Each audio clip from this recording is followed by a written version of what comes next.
한번 따라 하실까요? 세상이 감당치 못하는 사람. 세상이 감당치 못하는 사람. 신약 성경 히브리서 11장은 믿음장이라고 하는 별명이 붙어 있습니다.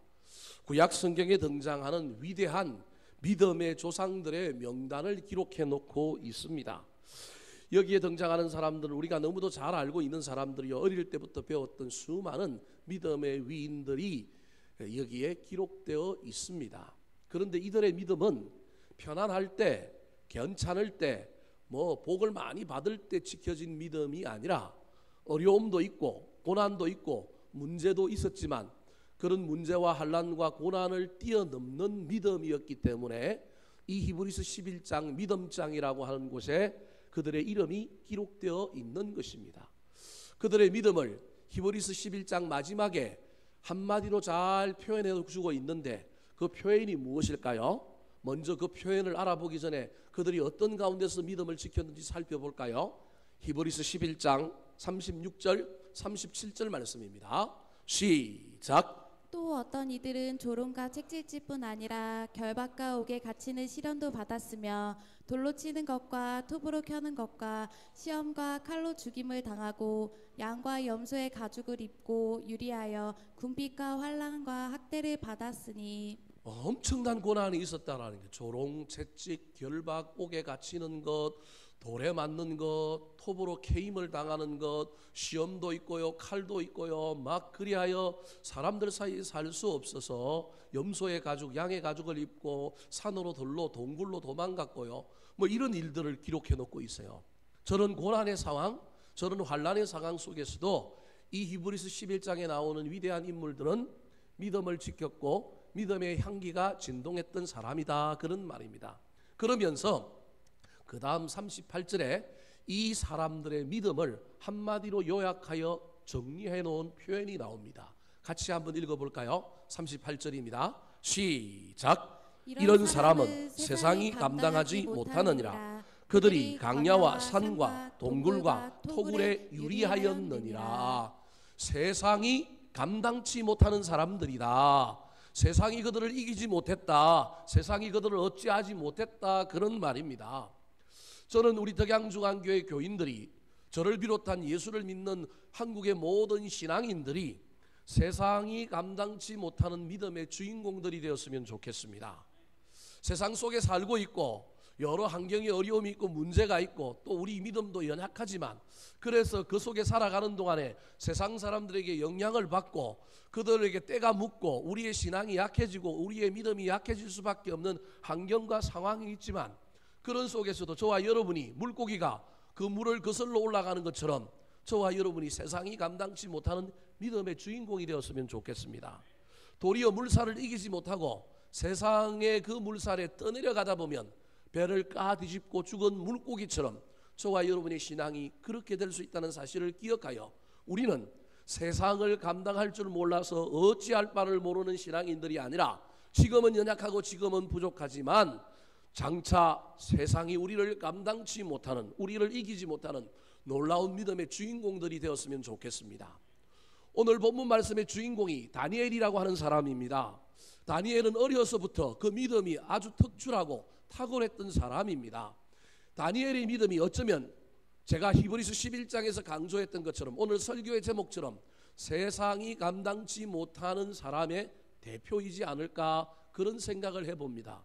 왜 그렇게 말할 수밖에 없느냐 하면 다니엘의 삶이 그렇게 편안하지가 아니하였습니다.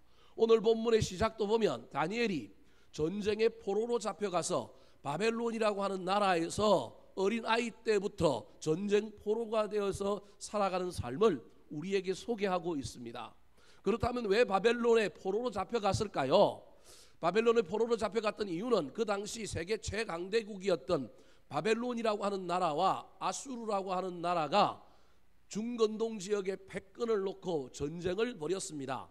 그 전쟁은 세계 역사에도 나오는 전쟁인데 갈그미스 전투라고 하는 유명한 전쟁 이야기입니다. 갈그미스라고 하는 동네에 있는 넓은 평원에서 그 당시 중건동 지역에 패권을 쥐고 있던 아수르라고 하는 나라와 그 나라에 대항하여 일어났던 신흥 강자였던 바벨론이라고 하는 나라가 드디어 건곤 일척의 한판에 성부를 벌인 전투가 갈그미스 전투였습니다. 이 전투에서 누가 이기느냐 하면 바벨론이 아수르를 물리치고 아수르를 정복하고 이 지중해 연안의 가장 최고의 강대 국가로 등장하게 됩니다. 이때 바벨론 왕이 아수르를 정복하고 난 다음에 말의 기술을 돌려서 티그리스 유프라테스 강가에 있던 바벨로니아라고 하는 자기의 수도로 돌아가지 않고 거기서 더 남진하여 남유다 왕국과 전쟁을 벌입니다. 왜 남유다 왕국과 전쟁을 벌였을까요? 원래 바벨론이라고 하는 나라는 작은 나라였습니다. 남유다 왕국의 히스기야 왕 때 이 바벨론이 남유다 왕국에 무엇을 보내느냐 하면 사신과 조공을 보냈습니다. 그 당시만 해도 바벨론이 적은 나라였고 남유다 왕국이 큰 나라였으니 사신과 조공을 보내서 우리랑 동맹 맺읍시다, 우리랑 잘해봅시다, 그렇게 화친을 맺었습니다. 왜 그랬느냐 하면 바벨론과 남유다 사이에 어느 나라가 끼어 있었느냐 하면 아수르라고 하는 나라가 끼어 있는데, 이 아수르라고 하는 나라가 그 당시 가장 큰 나라였는데 이 나라가 자꾸 바벨론이 성장하고 바벨론이 발전하는데 자꾸 전쟁을 걸어오는 거예요. 전쟁하면 나라가 뒤로 갈 수밖에 없잖아요. 그래서 아수르라고 하는 나라가 군대를 일으켜서 바벨론 쳐들어오지 못하게 그들의 발목을 잡는 역할을 누구 보고 해달라 그랬느냐 하면 남유다 왕국에 해달라 그러는 거예요. 그래서 남유다 왕국의 군사들이 국경에서 왔다 갔다 하면 아수르가 뒤가 근질근질하니까 앞을 향하여 바벨론 나라를 정복하러 못 나갔던 거예요. 그랬던 나라가 바벨론이 커졌을 뿐만 아니라 아수르와 갈그미스에서 큰 전투를 앞두고 다시 누구한테 사신을 보냈느냐 하면 남유다 왕국에 사신을 보냅니다. 이때는 옛날하고 다릅니다. 이제는 바벨로니아가 커져버렸으니 이 유다 왕국에 군사를 요청합니다. 아수르가 우리랑 전투를 벌이려고 하는데 너희들도 군사를 보내어 우리와 연합하여 이 아수르를 치자, 그렇게 요청을 했습니다. 그런데 이 남유다 왕국에서 이것을 거절해버렸습니다. 그 상태에서 아수르와 바벨론이 전쟁을 벌였고 바벨론은 남유다 왕국의 도움 없이도 누구를 이겼느냐 하면 아수르를 이기고 나니까 누굴 손봐야 돼요? 전쟁할 때 도와달라고 그렇게 사신을 보내고 그렇게 부탁을 했는데 들어주지 않는 남유다 왕국까지 쳐내려와서 이 남유다 왕국을 완전히 정복을 해버립니다. 그리고 난 다음에 온 국토를 짓밟고 폐허로 만들고 난 다음에 이 바벨론의 왕이 어떤 정책을 펴느냐 하면 그때 살아남은 사람들, 특별히 최고위층 귀족층의 자녀들을 어디로 잡아가느냐 하면 바벨론으로 포로를 잡아갑니다. 왜 이런 정책을 썼을까요? 미국이 최강대국이 되었던 이유 중에 하나가 미국은 기독교 사상이 있었을 뿐만 아니라 넓은 포용 정책을 썼습니다. 제3세계국을 원조하고 많은 사람들을 도와주었습니다. 그리고 그 나라를 도와줄 때 물질적으로도 도와주었을 뿐만 아니라 많은 젊은 사람들에게 스칼라십 장학금을 줘서 어디 와서 공부하게 만들었느냐 하면 미국에 와서 공부할 수 있는 기회들을 주었습니다. 이건 그냥 사심 없이 그냥 미국이 베푼 거예요. 우리나라가 6.25 전쟁 이후에 폐허가 되었을 때 우리나라를 물신양면으로 도왔을 뿐만 아니라 우리나라 대학생들 또는 지도층에 있는 많은 사람들에게 장학금을 주고 어디 가서 공부하게 했느냐 하면 미국 가서 공부하게 한 거예요. 그때 공부하고 거기서 석사, 박사, 학위를 땄던 사람들이 미국에 살다 보니 미국이 좋아서 미국에 남은 사람들도 있지만 그 사람들이 다시 어디로 돌아옵니까? 한국으로 돌아와서 한국의 지도자들이 됩니다. 그들이 지도자들이 되었을 때 정책을 펼치고 시설을 만들고 물품을 구매하고 무엇을 도입하게 될 때 그들의 경험이 중요하잖아요. 어디서 살았어요? 미국에서 살았고 미국 문물을 보았고 앞서가는 미국의 물품들을 봤단 말이에요. 그래서 그들이 지도자가 되니까 미국 걸 수입하는 거예요. 제도도 문화도 물품도 비행기도 차도 뭐 이런 것도 다 미국 것들을 갖다가 우리나라에 놓는 거예요. 그로 말미암아 미국은 처음에는 선한 의도로 그 일을 했지만 그 일의 결과가 미국을 뭐하게 만드는 거예요? 부강하게 만든 거예요. 부강하게. 그래서 지금도 미국에는 한국 유학생이 없으면 미국 대학이 안 된다 그랬어요. 물론 이 말은 조금 이제 지나갔고 이제는 누가 없으면 안 돼요? 중국 사람들, 중국 유학생들이 없으면 미국의 대학이 유지가 안 된다. 몇몇 대학들 MIT, 스탠포드, 버클리, 유명한 하버드, 프린스턴 이런 대학들 몇 개를 제외하고 나머지 대학들은 유지가 안 될 정도로 미국은 다문화 사회고 열린 포용 정책을 쓰다 보니까 수많은 외국 사람들이 공부를 하고 있는데 그들이 빠져버리면 안 된다라는 거예요. 미국은 이런 포용전 정책을 썼습니다. 나쁘게 쓴 게 아니고 좋은 의미로 쓴 거예요. 그래서 미국이 훨씬 더 부강하고 오늘도 우리나라의 많은 지도층에 있는 사람들, 식자층에 있는 사람들은 미국에 대하여 우호적인 감정을 갖고 있는 겁니다. 지금 일본이 이 미국을 흉내내기 시작했습니다. 일본 내 인재를 키우는 유명한 학교가 있었는데 그게 마스시다 전경숙이라고 하는 유명한 학교입니다. 일본의 인재들을 키워내는 중요한 기관이었는데 그 기관을 모체로 일본에 있는 모든 대기업들이 엄청난 돈을 투자하여 지금 유학생들을 끌어모으는데 주로 유학생들을 끌어모으는 나라가 어디냐면 우리나라와 중국입니다. 왜 그러냐면 우리나라와 중국이 반일 감정이 너무 센 거예요. 그래서 이 반일 감정을 누그러뜨리고 일본에 대하여 우호적인 생각을 갖게 만들려고 지금 한국에 있는 많은 대학과 대학생들에게 유학의 문을 활짝 열어놓고 일본에 와서 공부하는 사람들에게 엄청난 스칼라십을 줍니다. 그리고 그들을 그냥 장학금만 주고 일본을 그냥 배워가게 만들면 되는데 한국 사람들에게 골수적으로 일본에 대한 반일 감정이 있는 것을 알고 그냥 유학만 시켜주고 가면 일본에 대한 좋은 감정을 갖고 하는 게 아니라 돈만 쏙 빼먹고 그냥 가니까 일본이 머리를 써서 이 장학금을 받는 한국 유학생들, 중국 유학생들을 모아놓고 식민지 사관을 가르칩니다. 일본에 대한 생각을 바꾸게 하고 일본에 대한 우호적인 생각을 갖도록 막 만드는 거예요. 최근에 한국 대학교 교수들이 유학을 보냈던 애들이 돌아왔는데 이 아이들이 수업에 들어와서 자꾸 이상한 질문을 하는 거예요. 자꾸 이상한 걸 하는 거예요. 이게 한 10년 됐어요. 10년 전부터 이런 일들이 대학교 내에서 일어난 거예요. 그래서 이 교수들이 이상하다. 왜 일본 유학 갔다 온 애들이 옛날에 내 밑에서 배웠을 때는 안 그랬는데 왜 저런 질문을 하고 이상한 질문을 할까? 그 질문이 뭐냐면 이런 거예요. 우리나라 근대화가 누구 때문에 이루어졌다고요? 일본 때문에 이루어졌다는. 일제 36년 기간이 우리는 막 일제가 우리를 괴롭힌 시간이라고 생각하는데 그들이 유학을 하고 그들의 세미나에 그들의 수련회에 갔다 온 한국 유학생들이 돌아와서 뭐라고 얘기하냐면 한국이 근대화된 발전이 언제부터 됐냐면 일제시대부터 됐다는 거예요. 우리나라의 철도를 누가 놔줬다고요? 일본이 놔줬다는 거예요. 우리나라의 최초의 은행이 일본이 들어와서 은행이 생겼다는 거예요. 우리나라의 백화점이 일본이 만들어줬다는 거예요. 여러분 믿겨지지요? 살살 제가 이렇게 얘기하니까 맞는 것 같잖아요. 그죠? 이런 것들을 배워와가지고 이 친구들이 역사 이야기 또는 어떤 세계사의 이야기를 할 때마다 간혹 교수님한테 손을 들고 덤비는 거예요. 교수님들한테 그거 아니라고 막 이렇게 얘기하는데 얘기를 들어보니까 전부 일본 유학 갔다 온 친구들이고 장학금을 받아왔는데 스칼라십 전액을 받았던 아이들이 1년에 막 7, 8번씩 모여서 수련회하고 세미나 하는 가운데 궁극주의 일본의 교육을 세뇌받는 일들이 나타나기 시작한 거예요. 그래서 지금 대학교 교수들이 일본에 유학 가는 애들을 보낼 때 학교 추천서를 써줘야 되니까 보낼 때 이제는 그 아이들을 불러서 이야기합니다. 일본이 지금 이런 정책을 쓰고 있다. 반일 감정을 없애려고 자기들이 통치가 과거를 용서해달라고 구하지 않고 그것도 모르고 자기들이 계속 옳다고 이런 일들을 하면서 이런 일들을 펼치고 있는데 너희들이 가서도 거기에 넘어가지 않을 자신이 있느냐 그러면서 보낸다고 합니다. 제가 왜 이야기를 하고 있느냐 하면 이건 역사는 돌고 도는 거거든요. 이 역사 속에 바벨론이 썼던 정책도 이 남유다 왕국에 있는 귀족층의 자제들을 데리고 가면 부모들은 자식을 사랑하기 때문에 죄송한 이야기지만 다 그런 건 아니지만 많은 사람들이 조국이냐 자식이냐라고 물어보면 인간애가 기본적으로 조국보다 뭘 선택하게 돼 있어요? 자식을 선택할 수밖에 없는 게 우리 인간이에요. 아주 애국심이 뛰어난 사람을 제외하고는 어쩔 수가 없어요. 그게 정상인 거예요.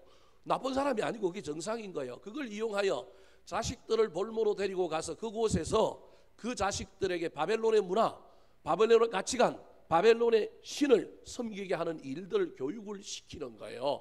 그리고 이 남유다 왕국 정복한 땅에서는 반란이 일어나지 못하게 만들기 위하여 그 자녀들을 볼모로 데려간 겁니다. 그래서 일본처럼 뭐도 바꾸느냐 하면 이름도 바꾸는 거예요. 그래서 다니엘이라고 하는 사람의 이름인데 나중에 이름이 뭘로 바뀌느냐 하면 막 다니엘의 새 친구들이 이름이 막 바뀌잖아요. 벨드사살과 하나냐와 미스라과 막 이렇게 이름을 바꾸는 거예요. 이름도 바꾸고 문화도 바꾸고 신도 바꾸고 정신도 바꾸려고 이 다니엘을 데리고 간 거예요. 어린 다니엘이 나라도 잃었어요. 부모와 떨어졌어요. 그런데 이 이국 땅에서 갇혀 있는 공간에서 다른 나라의 교육을 받으면서 억압을 받으면서 살고 있는 이 고난 가운데 있는 것입니다. 그럼에도 불구하고 이 다니엘은 어렸지만 이 고난의 환경, 이 엄청난 시련의 상황 속에서도 믿음을 지켰다라는 거예요. 믿음을 잃어버리지 않고 믿음의 향기를 나타내는 삶을 언제부터 살았느냐 하면 어릴 때부터 살았다는 것입니다. 그래서 다니엘이 나중에는 이 바벨론이라고 하는 나라가 감당할 수 없는 믿음의 큰 거목으로 자라는 놀라운 이야기가 다니엘서 전반에 들어 있습니다. 사랑하는 성도 여러분, 오늘 본문 말씀을 통하여 세상이 감당치 못한 다니엘과 그 세 친구들의 이야기를 살펴볼 때 우리도 은혜 받고, 비록 우리는 지금 연약하고 부족하지만 우리도 세상에서 세상을 거슬러 올라가고 세상의 믿음의 향기를 나타내는 믿음의 거장들이 되시기를 우리 구주 예수 그리스도의 이름으로 축원합니다.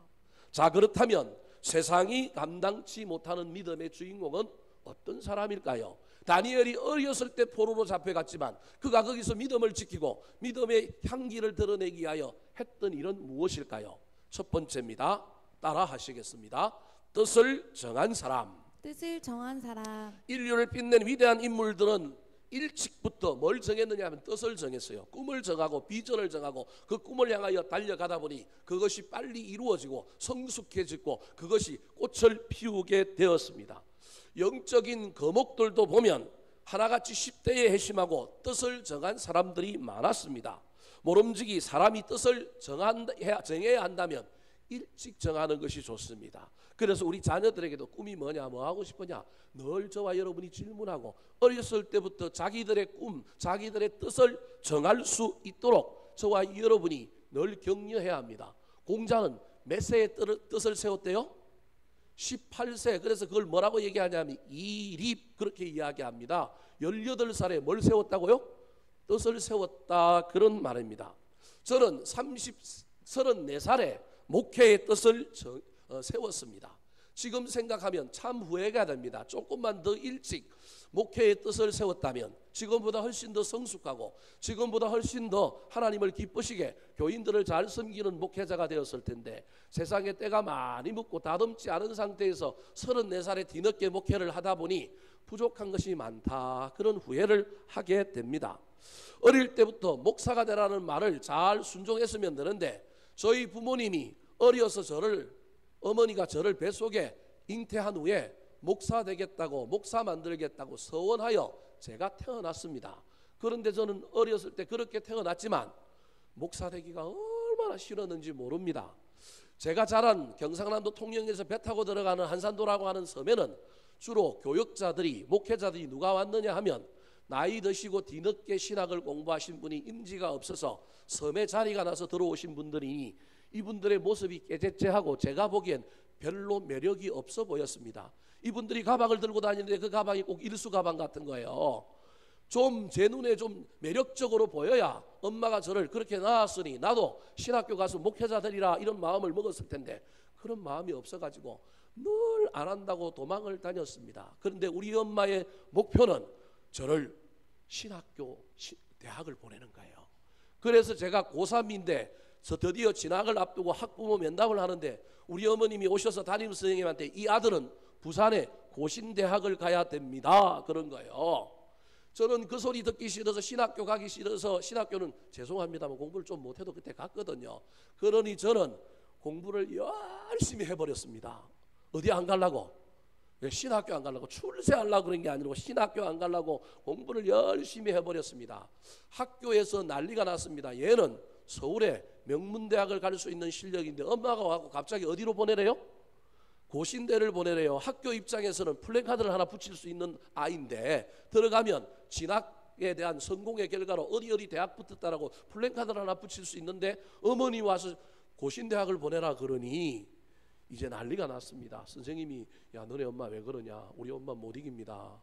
그랬더니 선생님이 야, 교감 선생님 만나봐라. 교감 선생님이 그래도 교회 안수집사님이고 내일 모레 장로님 되실 분인데 교감 선생님이라면 지혜가 있지 않겠느냐. 그래서 교감 선생님을 만나서 제 사정을 이야기했더니 교감 선생님이 나서서 내가 해결해 줄게 그러면서 저희 엄마를 만나서 교감 선생님이 뭐라고 얘기하느냐 하면 목사는 신학대학을 간다고 되는 게 아니라 신학대학원을 졸업해야 목사가 됩니다.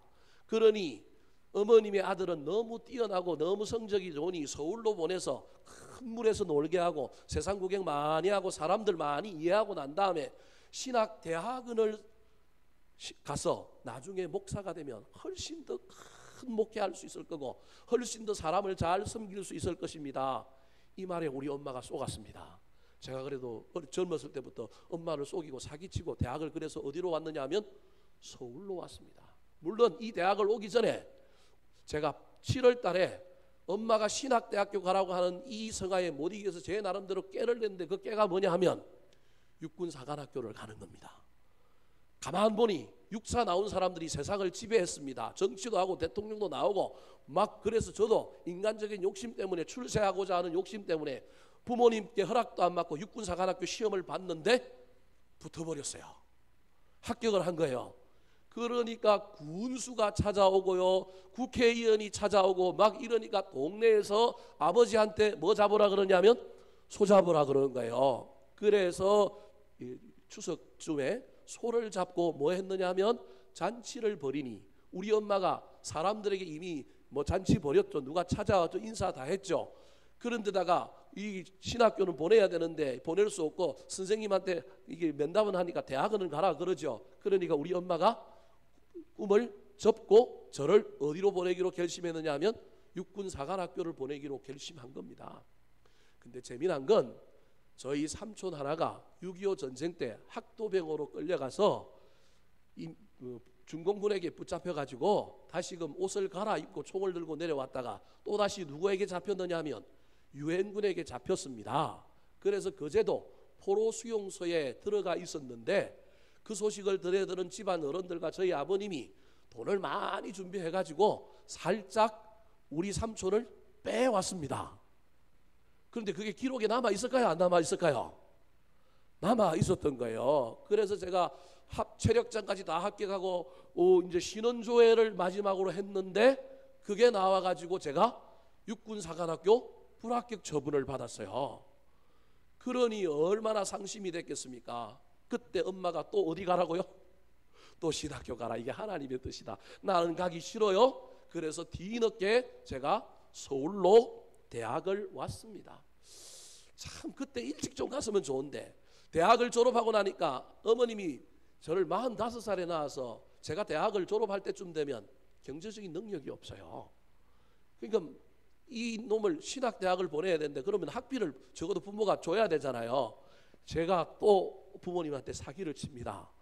돈 벌어서 가겠다고 직장 생활을 합니다. 돈 벌어갖고 제가 갈 테니까 직장 생활 하다가 돈 많이 벌어가지고 제가 신학교 가겠습니다. 그렇게 부모를 설득하고 직장 갔다가 육신의 질병을 얻어서 34살에 뒤늦게 하나님께 기도합니다. 하나님, 몸은 망가졌고 이제 더 이상 사회생활은 할 수는 없고 어떻게 해야 되겠습니까? 그때 어머니의 기도가 갑자기 생각나는 거예요. 그래, 저 길로 가야 되나? 가기는 싫은데, 아직도 가기는 싫은데 그 부모님의 기도 소리가 생각나니 하나님 앞에 기도합니다. 하나님, 가야 합니까? 그때 제 마음속에 또 다른 사기칠 궁리가 떠오릅니다. 어떤 궁리가 떠오르느냐 하면 가기 싫으니까 뭐라고 하나님께 기도하기 시작하느냐 하면 제 문제는 저 혼자만의 문제가 아니라 가족의 문제니 제 아내한테 물어보고 아내가 가라고 하면 가고 아내가 안 된다고 하면 접겠습니다. 벌써 그 마음속에는, 제 마음속에는 무슨 뜻이 있느냐 하면 내 아내는 가라고 하지 않을 거다. 왜냐하면 결혼하기 전에 내가 이런 꿈이 있다, 어머님이 서울에서 나왔다, 이런 얘기를 해본 적이 없고 그냥 결혼을 했습니다. 그리고 제가 34살에 우리 아들이, 큰 놈은 3살, 둘째는 1살이었습니다. 그리고 제가 가고자 하는 신학대학은 야간이 아니라 주간이라서 제가 신학교를 가면 돈을 벌 수가 없습니다. 그러면 누가 돈을 벌어야 되느냐 하면 제 아내가 돈을 벌어야 됩니다. 그런 상황 속에서 제가 제 아내한테 신학교 가도 되겠냐 물어보면 저는 당연히 제 아내가 신학교 가면 안 된다고 대답할 줄 알고 그것의 정당성을 붙들고 또다시 제 인생길을 가고자 제 아내한테 물었는데 제 아내가 뜻밖의 대답을 합니다. 저는 지금도 왜 그렇게 대답을 했는지 알 수가 없어요. 제가 물었는데 제 아내가 저한테 가라는 거예요. 가라는 거예요. 재미난 것은 첫 번째 시험에서 제가 유일하게 시험에 떨어본 경우가 있는데 그게 신대원 시험이에요. 왜 떨어졌느냐 하면 성경 시험을 치고 그 다음에 무슨 시험을 치러 가느냐 하면 영어 시험을 치러 가야 하는데 애들이 하도 울어갖고 밤에 잠을 못 자고 아침에 못 일어났어요. 시험 시간에 못 갔어요. 제 아내가 저를 깨워줘야 되는데 못 깨우고 저도 못 일어나고 그러니까 못 갔어요. 그래서 제가 신대원 재수해서 들어갔어요. 그래서 재수한 사람들의 심정을 이해합니다. 그래서 또다시 1년을 연기하고 그 다음에 들어갔는데 1년을 연기하는 동안에도 제 아내의 마음이 바뀌고 제 아내의 생각이 바뀔 줄 알았는데 애 둘을 어린이집에 데리고 가서 어린이집에서 교사하면서 돈을 벌고 저를 공부하게 만들고 신학교를 가게 만든 사람이 우리 집 사람이에요. 대단하지 않아요? 예, 진짜 저는 정말 감사하게 생각해요. 어디서 그런 믿음이 났는지 어디서 그런 생각이 났는지 모르겠지만 그때 비로소 제가 항복하고 어디를 갔느냐 하면 바로 신학교를 갔습니다. 조금 더 일찍 갔으면 더 많이 준비되고 더 많이 다듬어지고 더 많은 성숙을 이루었을 텐데 라고 하는 아쉬움이 있습니다. 오늘 본문에 다니엘은 어렸지만 어려서부터 믿음 지키리라 믿음대로 살리라 결단하고 뜻을 정했습니다. 몇 절입니까? 8절 말씀 같이 한번 읽어볼까요? 시작.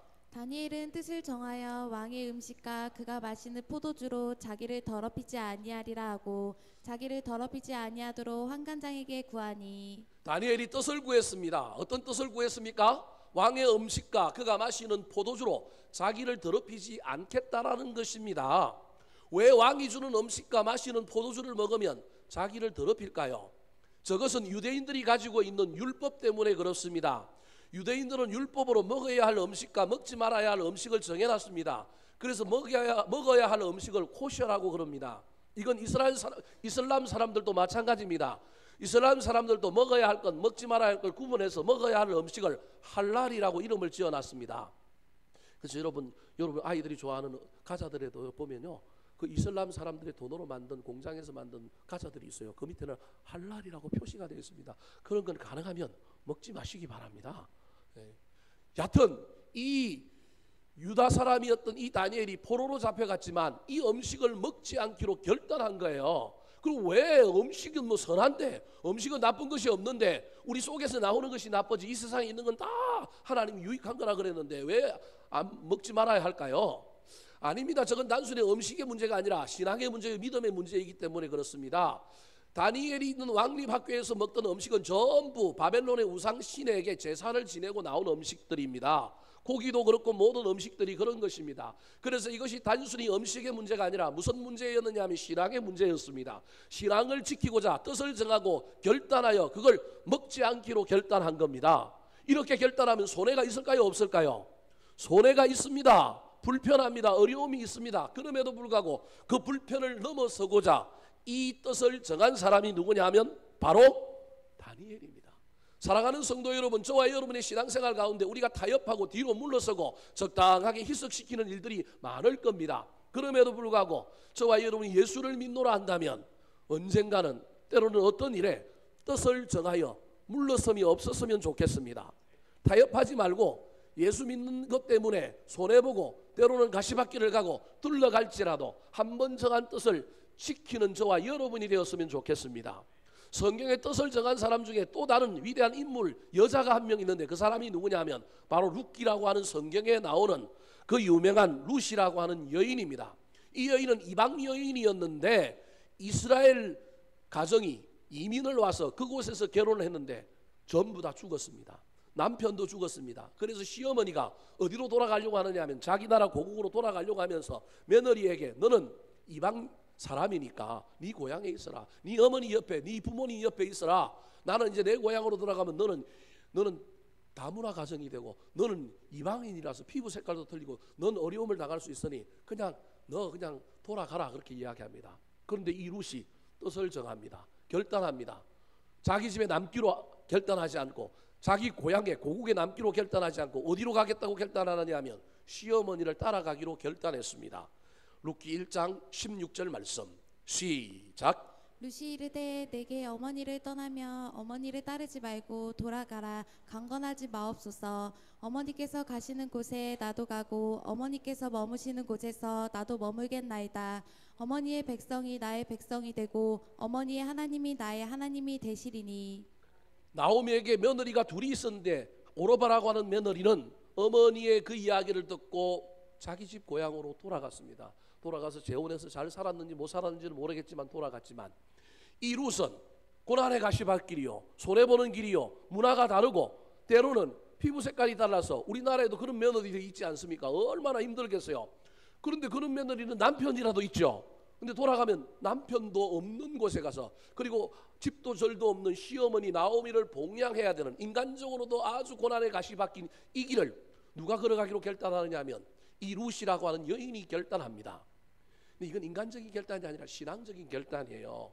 이 여인이 믿음의 집안, 물론 콩가루 집안이긴 하지만 그 집안에 시집을 와갖고 누굴 만난 거예요? 하나님을 만난 거예요. 그래서 저기 16절에 결단할 때 그가 결단하는 내용이 무엇입니까? 어머니의 하나님이 나의 하나님이 되고 어머니의 백성이 나의 백성이 된다고 고백하고 있는 겁니다. 이건 룻에게 뭐가 있느냐면 신앙이 있는 거예요.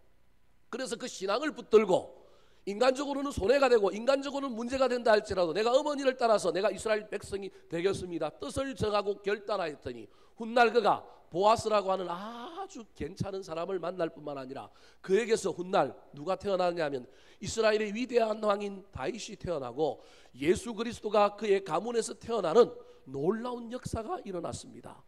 사랑하는 성도 여러분, 뜻을 정한 사람에게 그 뜻을 이루게 해주시는 우리 하나님의 놀라운 은혜가 있다는 사실을 기억하여 저와 여러분도 예수 믿는 동안에 타협하지 말고, 예수 믿는 동안에 희미해지지 말고, 할 수만 있다면 어떤 부분, 어떤 시간, 어떤 장소, 어떤 면에서는 뜻을 정하고 결단하며 살아감으로 말미암아 세상이 우리를 마음대로 휘두르는 신앙이 아니라 세상이 우리를 감당치 못하는 믿음의 주인공들이 다 되시기를 예수님의 이름으로 축원합니다.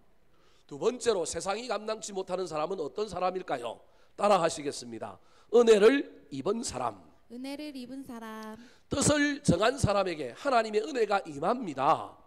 뜻을 정한 사람이 그 뜻을 지속하고 그 뜻을 이루기 위해서는 하나님의 은혜를 입어야 합니다. 뜻을 정했다고 내 힘과 내 방식과 내 능력으로 그 뜻을 이루겠다고 나아가봤자 여러분 이루어지지 않을 때가 훨씬 많습니다. 뜻을 정했으면 하나님의 은혜를 사모하고 하나님의 은혜를 구하시기 바랍니다. 바벨론 왕이 주는 음식과 포도주와 고기를 먹지 않겠다고 뜻을 정한 이 다니엘이 그 뜻을 누구한테 알렸느냐 하면 자기들을 총 책임지고 있는 환관장에게 알렸습니다. 그런데 그 환관장에게 뭘 입었느냐 하면 은혜를 입었습니다. 9절 말씀 같이 한번 읽어볼까요? 시작. 하나님이 다니엘로 하여금 환관장에게 은혜와 긍휼을 얻게 하신지라. 사실 저 9절 말씀은 어디에 가 있어야 되느냐 하면 14절에 함께 있어야 합니다. 그런데 저게 앞에 나와 있는 이유는 뜻을 정한 사람이 그 뜻이 어떻게 이루어지고 그 뜻이 끊기지 않고 어떻게 되는지를 설명하려고 하는 거예요. 그래서 주제가 앞에 와 있는 거예요. 즉 뜻을 입은 사람에게 은혜가 임하였는데 그 은혜가 사람으로부터 온 것 같지만 누구로부터 왔다라는 거예요? 하나님께로부터 왔다라는 거예요. 하나님이 다니엘로 하여금 환관장에게 은혜와 긍휼을 얻게 하신지라. 그 말은 무슨 말이냐 하면 출처는 하나님이지만 통로가 다를 수 있다라는 거예요. 저와 여러분이 신앙생활하면서 반드시 기억해야 될 것이 있는데 주신 분은 잊어버리고 주신 것만 바라보면 골치 아프게 됩니다. 우리가 신앙생활을 할 때 복을 달라 그러고 건강을 달라 그러고 뭘 달라 그랬어요. 그런데 신앙생활을 하다 보면 살다 보면 그걸 주신 분이 누구인지는 잃어버리고 뭐를 바라봐요? 주신 것, 받은 것에만 목을 맬 때가 있는 거예요. 그거 잊어버리지 말라고 저 9절에 도장을 깡 쳐놓고 있는 거예요. 뜻을 이루었던 다니엘이 은혜를 입었는데 그 은혜가 환관장으로부터 왔지만 사실은 누구로부터 왔다고요? 하나님으로부터 왔다라고 하는 걸 설명하는 거예요. 그럼 하나님으로부터 왔다는 것이 어떻게 왔는지를 이제 설명을 해주는 거예요. 10절 말씀 같이 한번 읽어볼까요? 10절 시작. 환관장이 다니엘에게 이르되 내가 내 주 왕을 두려워하노라. 그가 너희 먹을 것과 너희 마실 것을 지정하셨거늘 너희의 얼굴이 초췌하여 같은 또래의 소년들만 못한 것을 그가 보게 할 것이 무엇이냐. 그렇게 되면 너희 때문에 내 머리가 왕 앞에서 위태롭게 되리라 하니라. 무슨 말입니까? 처음에는 한간장이 은혜를 안 줬다는 얘기예요. 안 준 은혜를 주지 않은 한간장을 누가 바꾸셨다고요? 하나님이 바꿨다라는 거예요. 다니엘이 음식 안 먹겠다 그러니 한간장이 관리가 뭐라고 얘기하냐면 너 안 먹으면 큰일 나. 네가 음식 안 먹으면 네 때문에 누구 목이 달아난다고요? 내 목이 달아나. 안 돼 그런 거예요. 그래서 처음에는 반대였다니까. 은혜를 못 입었다니까요. 근데 그 한간장의 마음을 누가 바꾼다고요? 하나님이 바꿨다라고 하는 걸 지금 설명하는 거예요. 자, 이런 반대를 경험할 때 저와 여러분이 해야 할 일이 뭘까요? 인간은 반대를 경험하면 감정이 앞섭니다. 그래서 미워하고 반대하고 원수처럼 삽니다. 근데 다니엘은 환관장의 반대에 부딪혔지만 그 반대 앞에 어떤 행동을 하느냐 하면 감정적으로 대하지 않고 대안을 제시합니다. 은혜를 입은 사람, 뜻을 정한 사람이 하나님께 은혜를 입어서 이런 지혜를 소유해야 합니다. 어떤 대안을 제시합니까? 12절, 13절 말씀 같이 읽겠습니다. 시작. 청하오니 당신의 종들을 열흘 동안 시험하여 채식을 주어 먹게 하고 물을 주어 마시게 한 후에 당신 앞에서 우리의 얼굴과 왕의 음식을 먹는 소년들의 얼굴을 비교하여 보아서 당신이 보는 대로 종들에게 행하소서 하매. 안 돼. 그러니까 나쁜 놈, 내 원수 그렇게 말하지 않고 다니엘이 그러면 제가 중재안을 내겠습니다. 열흘 동안 뭐 해보자고요? 시험해 봅시다. 이게 하나님의 뜻을 정한 사람이 하나님께로부터 받아야 될 첫 번째 은혜, 지혜의 은혜입니다. 뜻만 정하지 말고 지혜도 받으시기 바랍니다. 그래서 이 사람을 설득한 거예요. 10일 동안 한번 해봅시다. 그랬더니 아까까지는 완강하게 반대했던 한간장의 마음을 누가 바꿔요? 하나님이 바꾸어서 은혜를 입게 하는 거예요. 14절 말씀 같이 읽겠습니다. 시작. 그가 그들의 말을 따라 열흘 동안 시험하더니. 그가는 환관장입니다. 그들의 말은 다니엘과 그 친구들의 말을 따라 그럼 열흘 동안 뭐 해보자고요? 시험해보자라는 거예요. 사랑하는 성도 여러분, 뜻을 정하십시오. 뜻을 정하고 난 다음에 저와 여러분이 반드시 사람의 은혜를 입어야 합니다. 내 힘과 내 능력으로 그 뜻을 이루려고 하지 말고 사람의 은혜를 입어야 합니다. 근데 그 사람의 은혜는 누구로부터 온다고요? 하나님으로부터 옵니다. 은혜를 주신 하나님을 잃어버리면 안 됩니다. 나한테 물질을 주고 나를 도와주고 나를 위로해 준 그 사람에만 푹 빠져갖고 그 사람만 쫓아다니면 큰일 납니다. 누굴 봐야 한다고요? 그 사람을 나에게 보내주신 하나님을 저와 여러분이 더 볼 수 있어야 합니다. 그래서 여러분, 한간장에게 은혜를 입었던 다니엘이 그 다음에 누구의 은혜를 입느냐 하면 하나님의 은혜를 입습니다. 예를 들 것 같으면 극단적으로 한간장이 10일 동안 실험해보자 그랬는데 그러면 10일 후에 그대로 안 되면 어떡해요? 포동포동하게 살이 찌고 얼굴이 안 좋아 보이면 어떡해요? 그런데요, 그 10일 동안에 다니엘이 하나님의 은혜를 입어 결과가 어떻게 나요?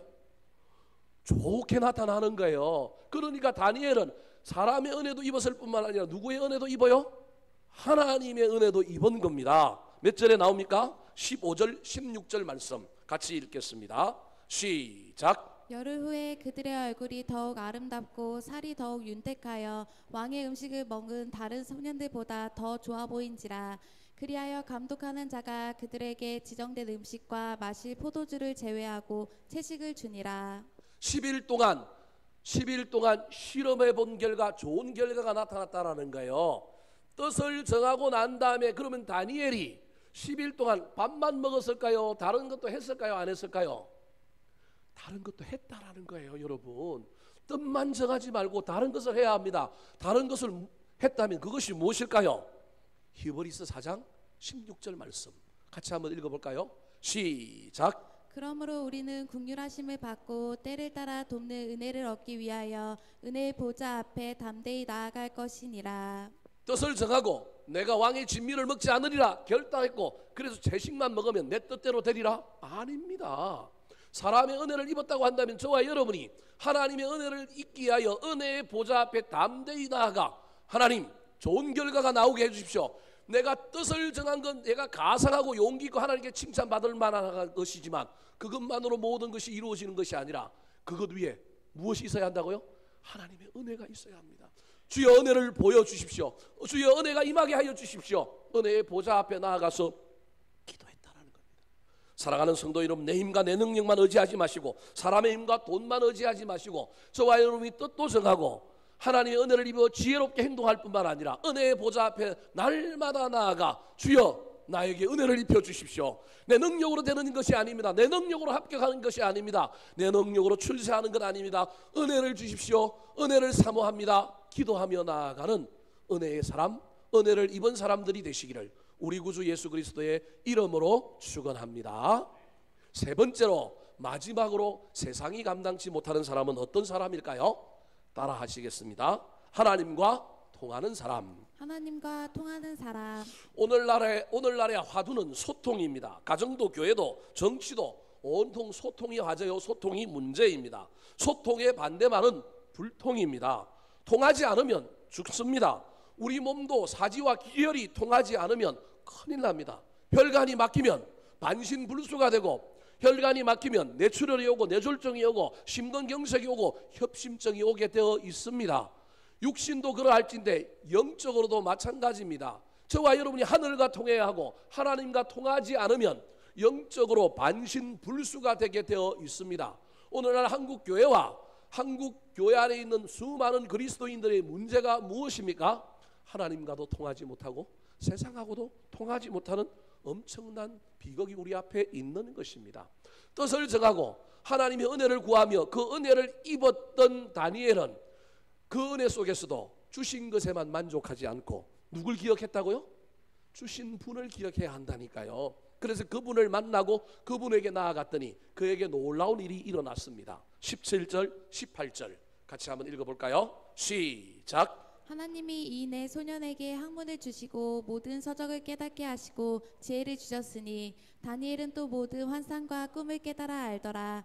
왕이 말한 대로 그들을 불러들일 기한 찼으므로 환관장이 그들을 느부갓네살 앞으로 데려가고 가니. 누가 주셨다고요? 하나님이 소년에게 학문을 주시고 깨닫게 하시고 지혜를 주셨다. 하나님과 소통함으로 세상이 줄 수 없는 영적인 지혜, 세상이 깨달을 수 없는 영적인 분별력과 통찰력을 저와 여러분이 하나님과 소통함으로 받았으면 좋겠습니다. 왕립학교 3년 동안 모든 교육이 끝나고 드디어 최종 면접권자인 왕 앞에 나아가서 이 모든 소녀들이 면접을 하게 되는데 그 면접 때 당당히 누가 합격하느냐 하면 다니엘과 그 친구들이 합격하는데 그 합격의 이유를 다니엘이 하나님으로부터 뭘 받았기 때문이라는 거예요. 하나님과 소통했기 때문에 하늘로부터 뭐가 임했다라는 거예요. 오늘날 우리 교회가 저와 여러분의 삶에 문제가 있다면 위로부터 부어지는 것이 없기 때문에 그렇습니다. 위로부터 부어져야 합니다. 받아야 합니다. 그게 하나님과 통하는 겁니다.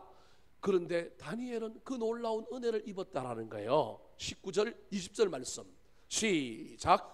왕이 그들과 말하여 보매 무리 중에 다니엘과 하나냐와 미사엘과 아사랴와 같은 자가 없으므로 그들을 왕 앞에 서게 하고 왕이 그들에게 모든 일을 묻는 중에 그 지혜와 총명이 온 나라 박수와 술객보다 10배나 나은 줄을 아니라. 하나님의 은혜를 입었습니다. 뜻을 정하고 하나님의 은혜를 입었습니다. 하나님의 은혜를 입은 사람이 주신 은혜에만 매몰되어 있지 않고 여전히 주신 분인 하나님과 소통하게 되면 존귀 여김을 받습니다. 높임을 받고 인정을 받게 됩니다. 그런데 인정을 받게 되고 존귀 높임을 받게 되면 또 문제가 생깁니다. 또 누굴 잊어버려요?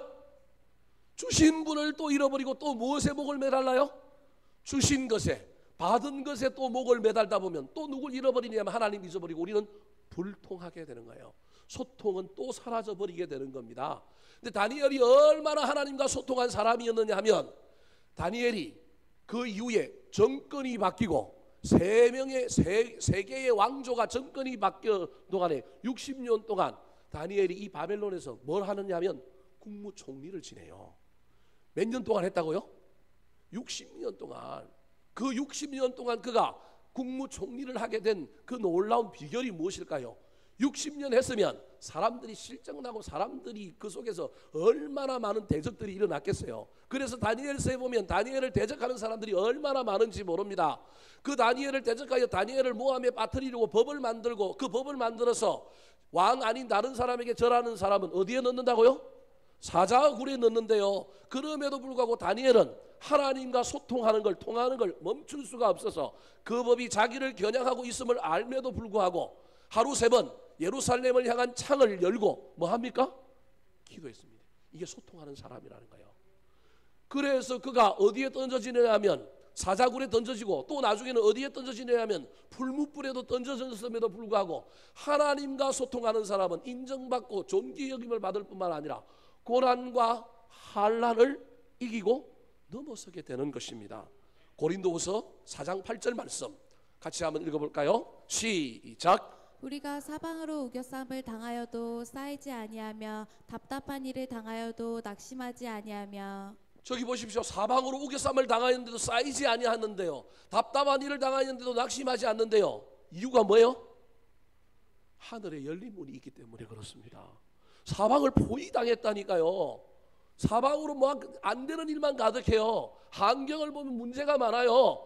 그런데 이 사람이 지금 뭐만 보이냐면 사람만 보이고 환경만 보이고 문제만 보이는 거예요. 그 사람 눈에는 지금 뭐가 안 열린 거예요? 하늘 문이 안 열린 거예요. 하나님과 소통을 못하는 거예요. 그러니 엉뚱한 것이 보이니 낙심되고 절망이 되는 거예요. 제가 그동안 그렇게 살았더라고요. 그래서 힘을 잃고 그렇게 살았더라고요. 그런데 야, 이게 아니구나. 하늘 문을 열어야 되는구나. 사방에 우겨쌈을 당해도 내가 하늘에 열린 문이 있어야 되는구나. 그러면 문제는 문제가 아니구나. 사자굴도 통과하고 풀무불도 뛰쳐나오게 되는구나.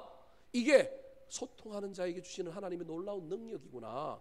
뜻을 정하고 은혜를 입었지만 내가 받은 은혜의 목을 매는 것이 아니라 주신 분을 바라보고 고난 가운데서도 주신 분을 바라볼 때 내 시선과 내 시각이 그 하나님을 바라볼 때 나에게 놀라운 일이 일어날 뿐만 아니라 내가 드디어 세상이 감당치 못하는 믿음의 주인공이 되는구나. 그것을 깨닫게 되었습니다. 사랑하는 성도 여러분, 지금 여러분에게는 어떤 문제가 있습니까? 어떤 어려움이 있습니까? 어렵고 문제가 있을수록 뜻을 정하시기 바랍니다. 결단하시기 바랍니다. 은혜의 보좌 앞으로 나아가서 담대히 우리 주님 앞에 구하고 받은 복에 만족하지 말고 주신 것이 아니라 주신 분을 바라보며 나아갈 때 사방으로 우겨싸임을 당하고 답답한 일을 만나도 하늘의 열린 문을 통하여 또 돌파하고 또 통과하고 이기며 살아가는 세상이 감당치 못하는 믿음의 주인공들 다 되시기를 우리 구주 예수 그리스도의 이름으로 축원합니다. 한번 따라 하실까요? 세상이 감당치 못하는 사람, 세상이 감당치 못하는 사람, 뜻을 정한 사람, 뜻을 정한 사람, 은혜를 입은 사람, 은혜를 입은 사람, 하나님과 통하는 사람. 하나님과 통하는 사람. 기도하겠습니다.